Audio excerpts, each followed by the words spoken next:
Roy here. Here we are for the first episode of our podcast.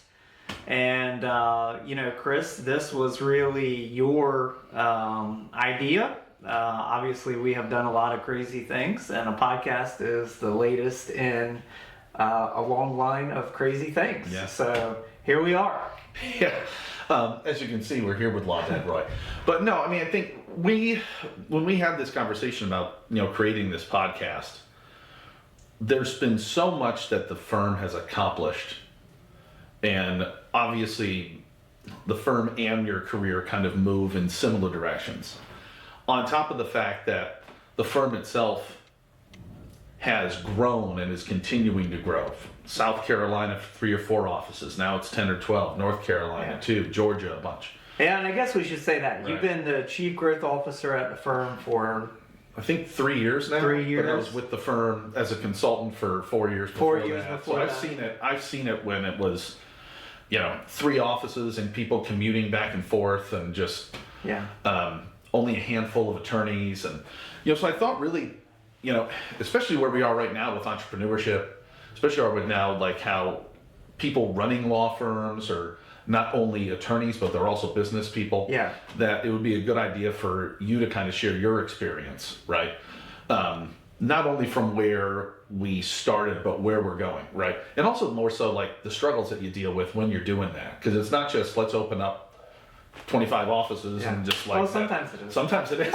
Yeah, sometimes it is. Yeah. But at the same time, it's like, okay, what happens when you deal with bumps in the roads, right? What happens when you deal with personnel, right? And also like, I think, the firm has accomplished so much in the sense of, the amount of super lawyers that we have from getting the largest verdict in history of South Carolina just a short bit ago for $700 million, which you can expand on, from, having one of the largest, verdicts before that, Right. So, I mean, there's just so much to talk about because it's not just about practicing the law, which is only a chunk of what you're doing Right. and what the attorneys are doing. You're also trying to manage a business that has multiple arms to it. Yeah, right? yeah. I mean, it's interesting.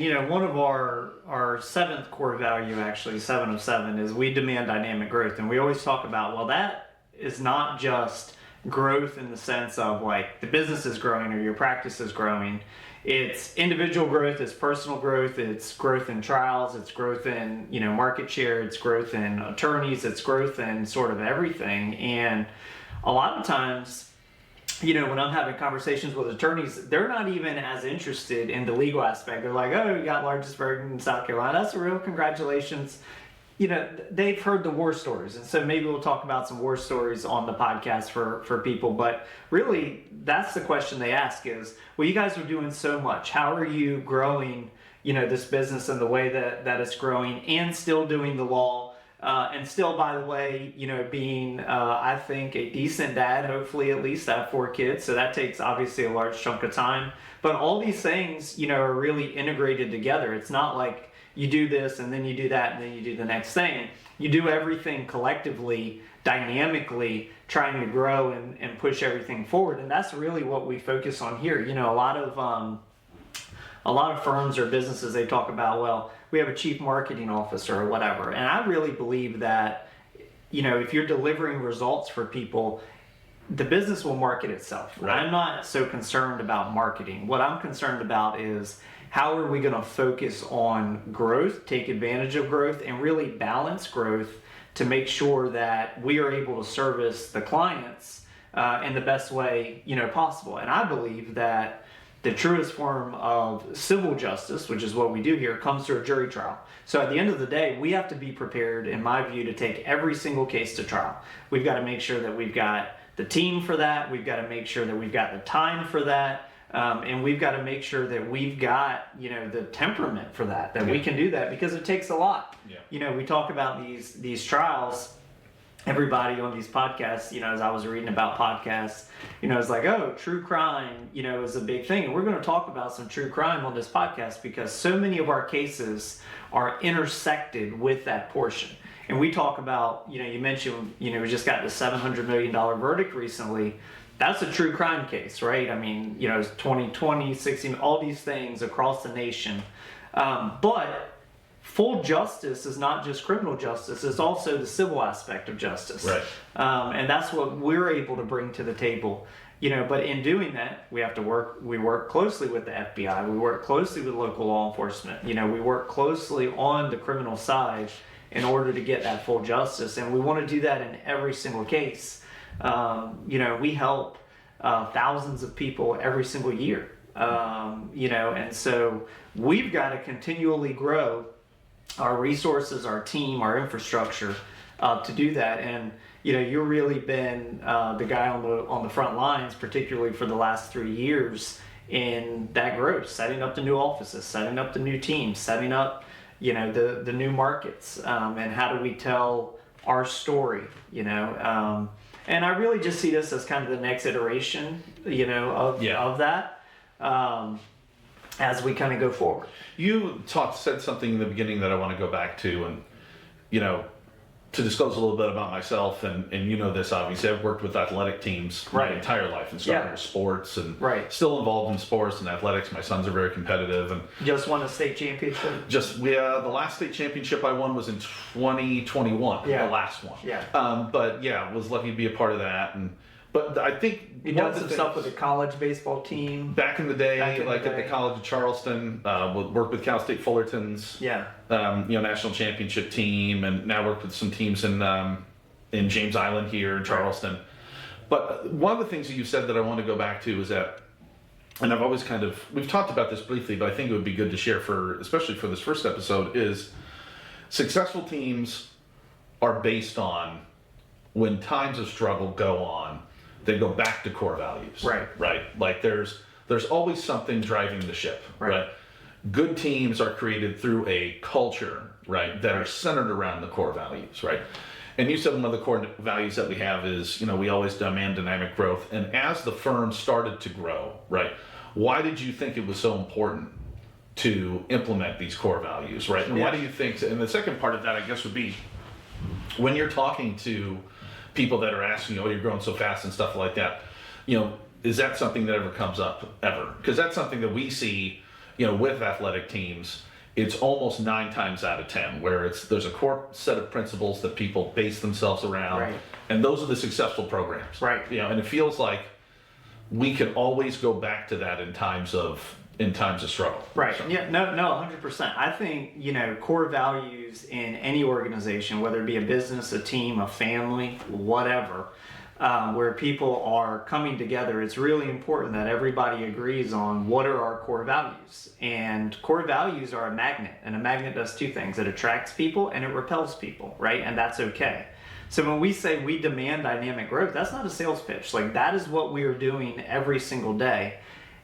And having to deal with everything that comes with that growth. You talk about a bump in the road. Well, there's another thing that grows dynamically, and it's cancer, And eventually it breaks every single cell in your body until you die, Mm-hmm. Cancer is a bad form of growth, but it is dynamic growth.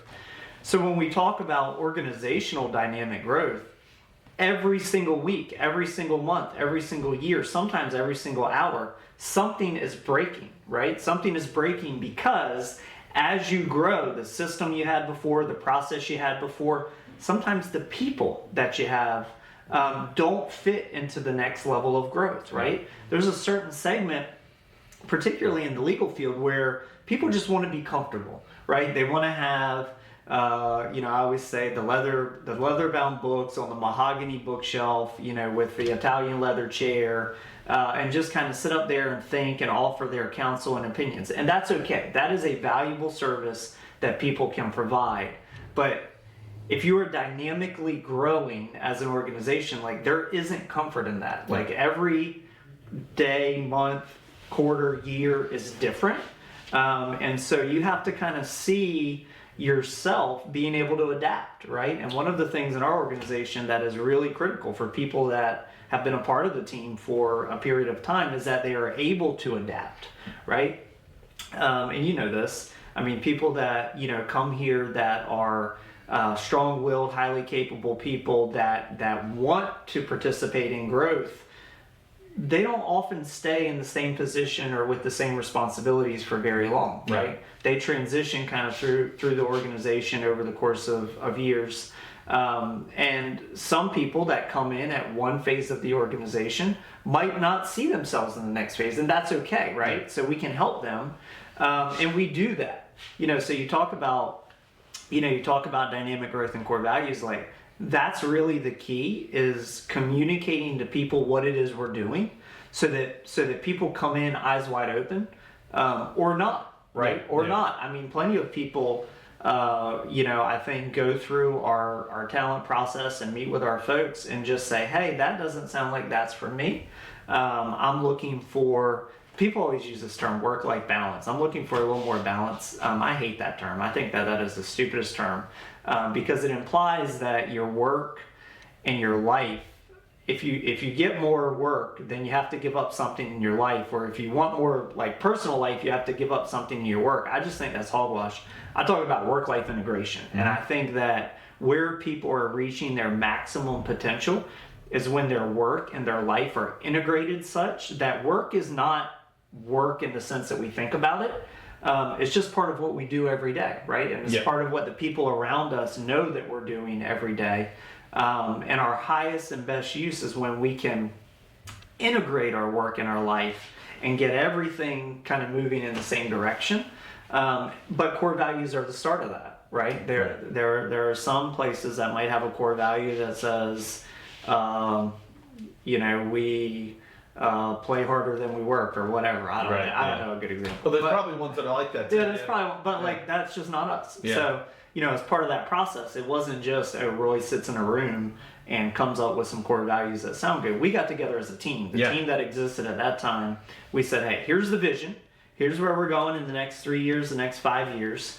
What are our core values as a team? And actually through that process, some people decided that they probably did not see themselves as long-term team members, and that was okay. We worked with a lot of them, helped them, move them on into other positions, gave them great recommendations, whatever the case may be.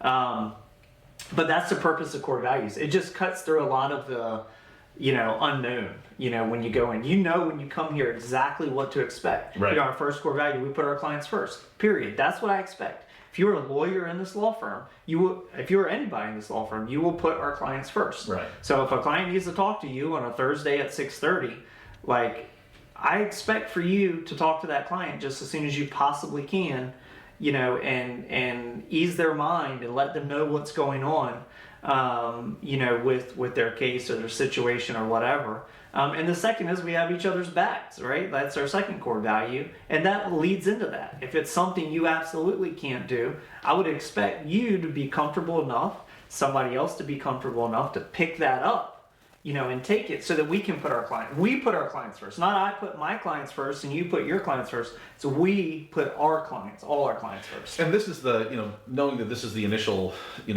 episode of the podcast. Yeah. I think that it's important to have an understanding of, when did you make the decision that core values were going to be implemented? Right. Because a lot of places, like I said before, they're not, right? Yeah. Was there a certain point where you said, we need to have these because we're off track? We need to have these in order to take us to a certain place, right? What were the things that made you decide to do that? Because I remember, and for those that are listening right now, I remember being in that room with Roy talking about even specific terms. There was an argument I remember about the word aggressive that went on for about 20 minutes. Yeah. It was like, how does that define? What does that mean? It could be taken different for different people, because obviously you're dealing with people that come from very different walks of life, right? And they come from very different backgrounds. Right. And there's people that are listening to this podcast that, went to an Ivy League school. There's people that went to, a community college, right? Sure. Like I did. And, so just there's such a varying, background. So how do you make that decision? Well, for me, it was really, I guess maybe we were at about 35 or 40 team members, and I was walking through one of our offices and realized I didn't know somebody. And that was the first, I didn't know their name, much less what what they did.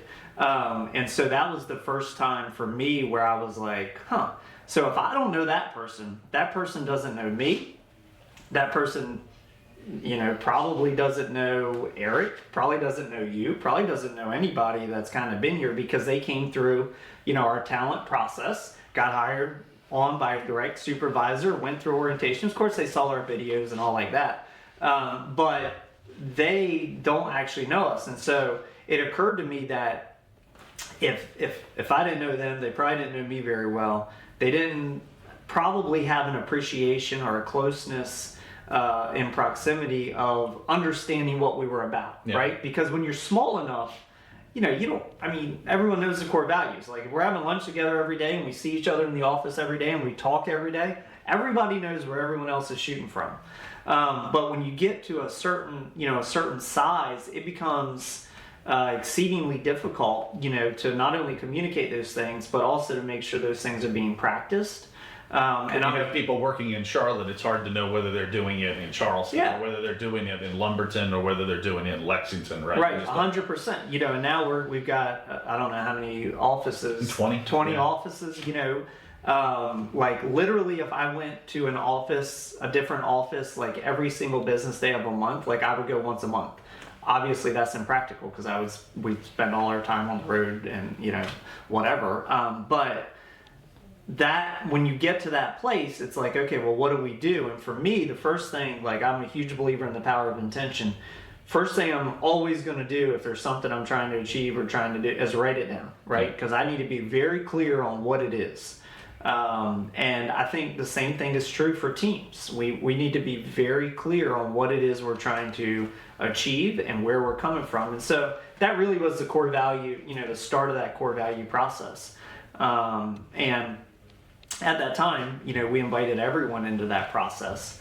Obviously, some people had, more input than others based on kind of their proximity and how long they had been with the team. Yeah. But that's really where it started, was just to say, hey, we all got to get on the same page. How do we do it? What does it look like? And it was there. Yeah, because like core values play such an important role, and I think again are the center. I want to stick with that to some extent. When you were at the Charleston School of Law, which is right here. Actually, our office is in downtown Charleston, is right through the wall here. Yeah. Was that something that you were thinking about? Like, did you see things that people valued that you wanted to emulate as you moved along? Because I think everybody has, it's not necessarily a mentor, but everybody sees things and they're like, that's something that I want to carry on. There are also things like, I don't want to go anywhere near that. Right? Yeah. And I think that obviously bleeds into how you would want to run a company and your life as well. Because I think that's one thing for the listeners of the podcast is that, this isn't necessarily just going to be about podcast about true crime, which we're going to talk about. Right. It's not necessarily just going to be about business. I mean, there's stuff in life. It's silly for people to think that they can separate the two. Right. It's almost impossible. It's always going to be a part of it. So those are the things you have to, always kind of have to talk about, whether they're uncomfortable enough, or not. And I think it's important to realize, was there something that you saw when you were coming up and, making the decision to go into this business that, from a value standpoint, that made you want to emulate what you were doing now? Yeah, so for me, my why is, and has always been, some form of, I refuse to allow people to be taken advantage of, right? So for me, being the, skinny freckle-faced kid on the playground, you get a real sense of empathy for what people in real life are going through, right? And when they're being taken advantage of, and when things aren't going their way through no fault of their own. And so for me, it really started in college. I was making a decision whether to go to law school or to go into seminary. And it was a real decision. I cross-registered at the divinity school and took courses there. Audited law school classes because I was trying to really work through that in my mind. And I actually had a mentor at the divinity school who was an old Baptist preacher who somehow ended up teaching at this divinity school. And, he said to me, you can always be a preacher. I don't know if you're always going to be able to pass the LSAT. So I think you should just go ahead and take the LSAT and go that route. And so I did that. But that was the background that I came into law school with, was I knew where I wanted to be. I wanted to live in Charleston. I knew that I wanted to help as many people as possible. That's why I had always had an interest in politics and been involved in politics. We met in politics because I view politics as a way to help the largest amount of people, next to seminary. And so for me, that's always been something I was involved in, but didn't want to work in because there's just a lot of, at least long term, a lot of ick. Politics. Fair. It's pretty gross. Yeah, it's pretty gross. And so just like in my personal work-life integration, I didn't want my life integrated with that on a day-to-day kind of basis. So for me, it was law school. And when I went to law school, I kind of saw two types of people that were there. There were people there that were seeking profit, right? They were in the law or going to be in the law in order to profit themselves financially. And there were people that were there seeking to help people, and there were people-centered, law students that were going to be lawyers that were really about how do I help people. And for me, I was on the people side and am on the people side, and how do we do that in a way to kind of help the most people. And then when you get into personal injury, I really got a sense of there's different types of personal injury law firms and personal injury lawyers, right? And some some are what people call settlement mills, and I don't really necessarily like that term, but basically it's reverse insurance adjusting, where you go in and you go and get the most you can from the insurance company, and then you convince the client to take it, whether or not it's in their interest, whether or not it's fair, whatever, just to get it done. Crank them out. Don't have to file a lawsuit, whatever. For me, I didn't really want to be in that world. So from my viewpoint, if you're going to get full justice, you got to be prepared at least to go to trial. Whether or not you actually go to trial, who knows? Most of our cases actually settle somewhere before trial. But insurance companies, corporate wrongdoers, they know that we will go to trial, right? And we get results when we go to trial, which is good for our clients. So that's really where it broke out for me. And it all goes back to I refuse to allow people to be taken advantage of. So where do people get the fair shake? It's in a courtroom in front of 12 random strangers picked off the street that hear their story and make a decision. And that doesn't mean we win everyone, by the way. Sometimes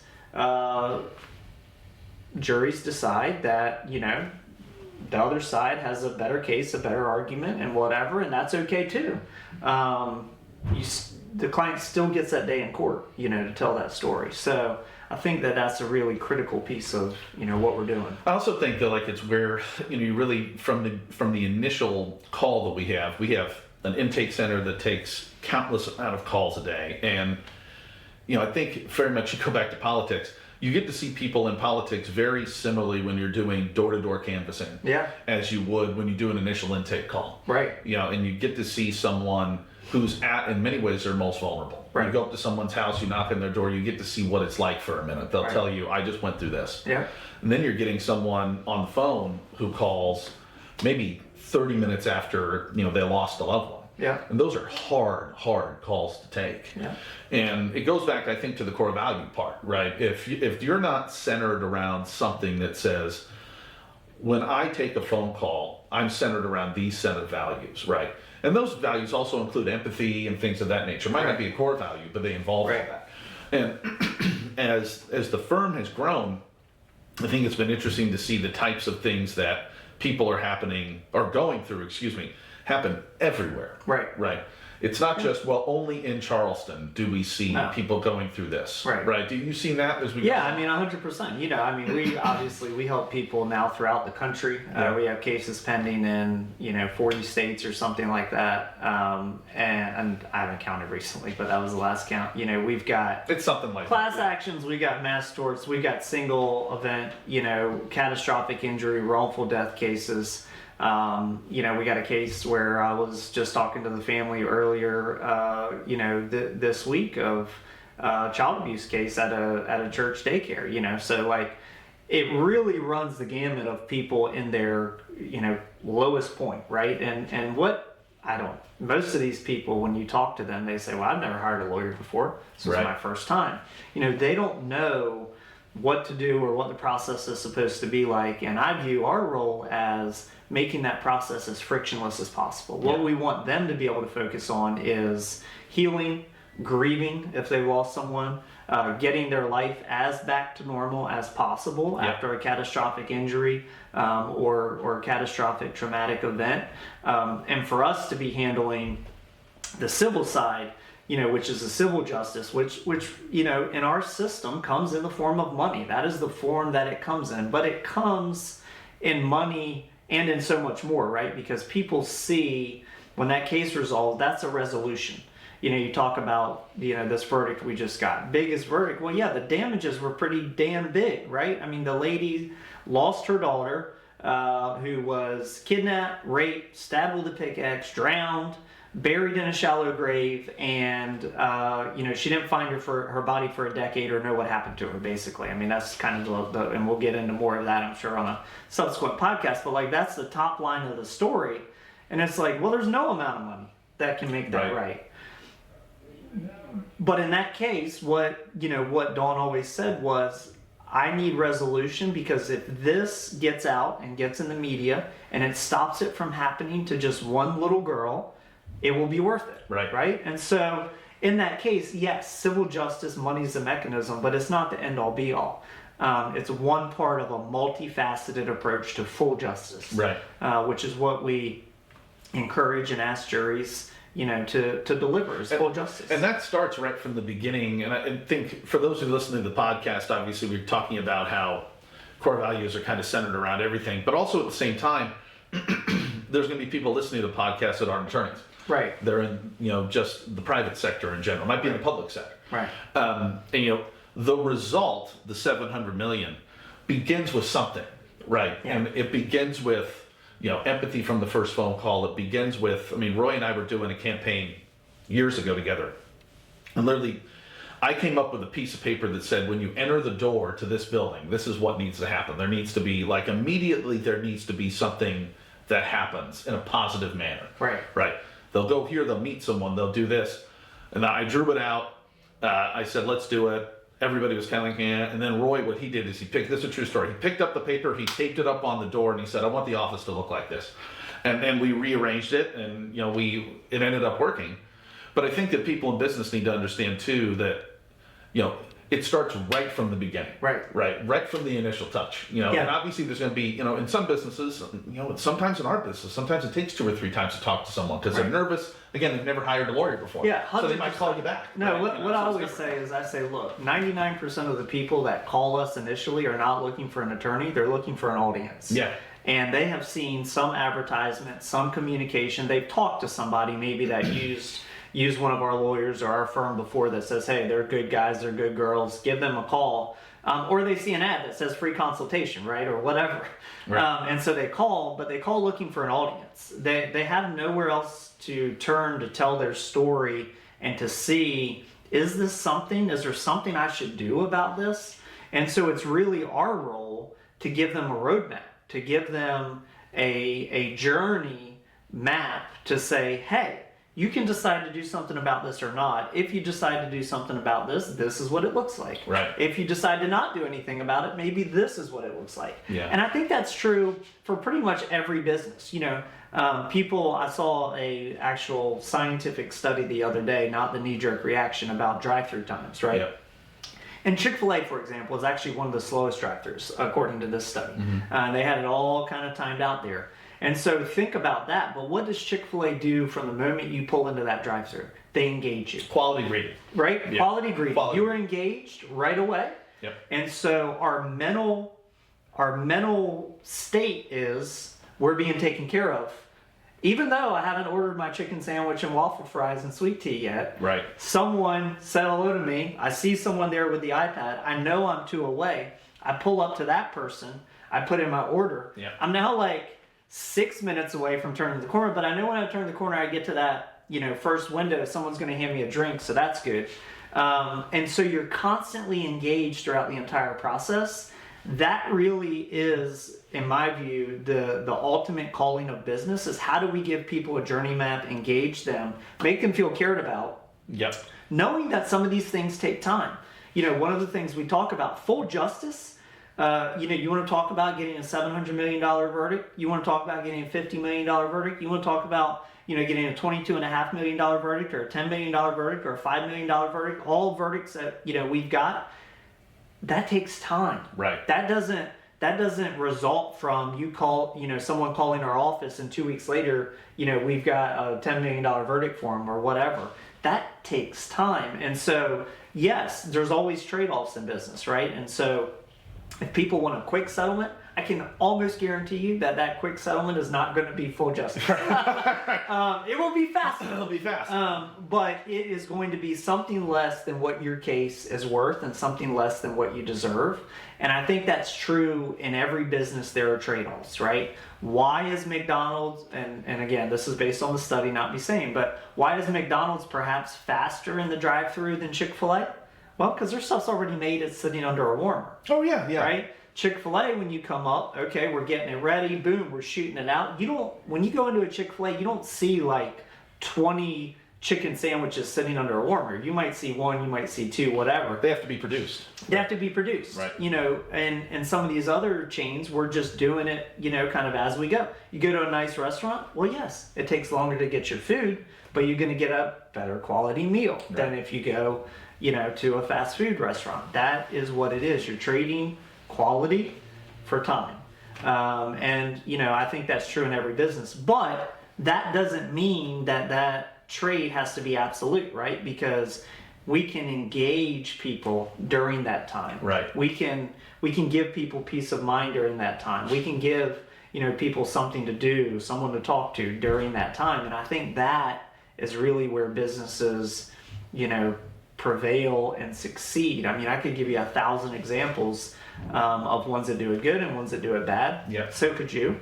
But that's really the key, and that's what we're striving to do. It's interesting, and you talked about patience and about time, and we both have young kids, and obviously this is the Law Dad Roy podcast, and we talked about how we're going to be talking about other things, business and life, and that's something that you're talking about all the time with your kids. Yeah. Especially in a time where instant gratification is just boom, boom, boom. And I think that, that is something that is just so hard to instill in young people now. Right. And, as you've had kids and I've had kids, we've kind of talked about this, is just now. Right. And, when you're 9, 10, 11, I have a son who's 13, it's still going to take a long time. Right. And the idea, which is very much similar to business. Right. It's, there's a saying, I think it's something about, we were an overnight success in 10 years. Correct. Right. And it takes one hit. Right. But it takes 10 years. I mean, for, to use an athletic, example, Usain Bolt said he trained 6 years for 9 seconds. Right. Right. And but that's about right. That's I mean, about right. You're doing all this preparation for one thing, and your kids are doing that. They're studying for 4 years for an SAT that lasts an hour. Right. And it's the same kind of thing. And I think that when you deal with that from a society standpoint where everything is hit. Right. It goes back to those core values, right? That you have to make sure that you're going through that rather than get to a breaking point that we all have had before. Yeah. Where it's it's going to come, but you got to be patient. You want to pull your hair out. Right. But you got to go back to whatever the core values of the business are. Right. Right. And your life, it has to go back to that. Yeah, and it really, the whole piece of it, whether it be, for me, parenting, I'm sure we'll talk about that some on the podcast, and that journey, whether it's business and that journey, law and that journey, religion and that journey, or faith journey, whatever it is, it's the journey. Right. And yes, there's a destination that we all have in mind as part of that journey. But when you really have that work-life, interpersonal integration, the journey is what becomes valuable. Right. And wherever you are, whatever you're doing, if you can enjoy the journey, it makes all the rest of it so much easier. Part-time, I am a baseball coach now. So I've seen it online. I'm coaching a 3-4-year-old fast start team, which my little girls are on, and then I'm coaching my son's 7-8 machine pitch team. And, you know, what do kids always want to do? They always want to play. I mean, literally, we had practice last night, and they're like, can we scrimmage, can we scrimmage, can we scrimmage? And it's like, all right, we're going to scrimmage, but we're going to do it my way, right? And so, because what I want them to work on some very distinct things. I want them to get better at their turn, more power in their hit. For skill development. Skill. Yeah. So there are ways to incorporate that, and they did. You know, and they love the journey when they get to do it on their terms. Right. And I think that is really a life hack for all of us, is if we can make the journey on our terms, you know, part of what we want to do and like to do, it removes the friction. I agree. I am so much, when I talk to kids on the team and my own kids, I have never been a fan of competition days, right. Like the big days. Not that I don't like competing, right? But I eat, sleep, live, like breathe, like training and the preparation, right? Like when we're doing work here, right? And there's something that, like an example, you know, Roy and I talked about this project we were putting together. You know, it took me 2 weeks to deal with it. You know, I was getting way more excited about the research and the process of it, right, than I was handing it over, right. It wasn't necessarily as nervous about handing it over, because like that's part of the goal. But also, you know, if you're not really focused on how you're going to get to the end, right, whether that's in business or whether that's a verdict or whether that's, you know, how your kids are going to end up, right, then you're never going to really see what's in front of you. And that's a true statement. Yeah, it's 100%. You know, I say it all the time with lawyers and cases. I can tell a lawyer that really loves what they do and knows their case when I walk into a courtroom and I see that they are not reading from notes. Like that is, and some people are nervous public speaking, and that's okay. But when you walk in and you see a lawyer, and maybe they have an index card or a couple notes just to make sure they don't miss their high points, but they know the case. Yeah. And they know the case in that moment, in that hearing, in that trial, because they have lived with the case. Right. For the year, the 2, the 3 years before that. They know the client. They don't need to look down and say, you know, Miss Jones was a Walmart greeter, and now she can no longer stand to be a Walmart greeter. Because if they love the journey and the process, they have spent time with Miss Jones. And it's always around. That's right. It's always around. They know Miss Jones just as well as they know, you know, their neighbor or their Aunt Lydia or whatever.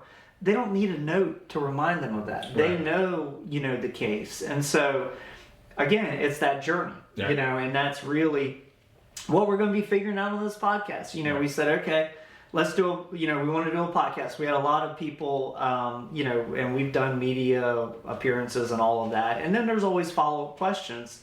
And so one of your ideas was, well, let's do a podcast about, you know, some of this stuff. And I said, okay, let's do a podcast.